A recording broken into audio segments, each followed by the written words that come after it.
Respect is an important value in business, especially for the many companies that work in teams. Because we have coworkers who are different from us and may not share the same background or opinions, respecting differences plays a critical role in ensuring effective collaboration and teamwork. Creating a respectful workforce begins with self awareness. What is self awareness? It's being knowledgeable about your own character, feelings, motives, and desires. In other words, it's using introspection to understand your own personality. When we're aware of our behaviors and how they affect those around us, it's easier to have more effective interactions with others. For example, if you work remotely and know that you're more productive in a quiet environment, then you're more likely to find a quiet area to work in. You would know that this setting would allow you to read and respond to your work emails in peace. But if you aren't aware of this and decide to work in a noisy place, then you might find yourself getting irritable with your coworkers. When we lack self-awareness, we often assume other people are causing our problems, which is why we might try to get back at them by being rude or impatient. Disrespectful behavior is often a sign that we could use more self-awareness. Self-awareness allows us to analyze our thoughts and actions so that we're able to better understand what we feel.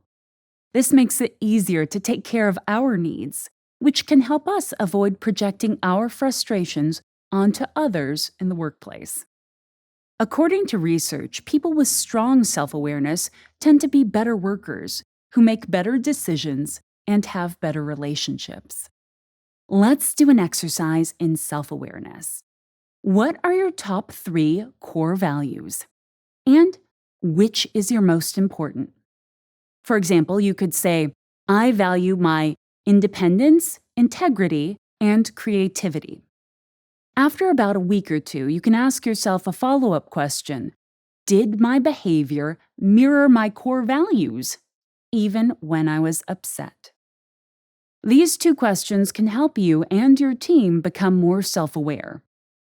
After this exercise, it is important for everyone to take time to journal their responses, which can help highlight any differences between the values we aspire to and the values we might act on.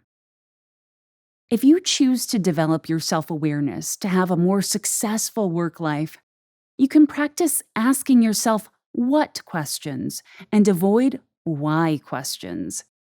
This makes it easier to give accurate responses, according to expert and organizational psychologist Tasha Eurich.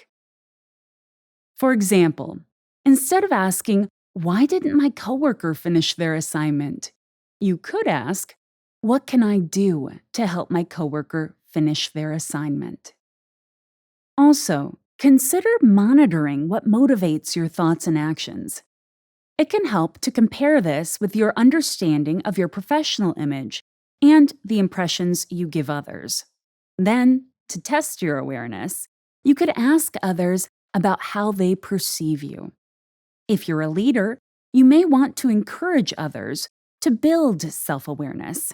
To do this, you could practice self-awareness and train and encourage your employees to use the same or similar exercises.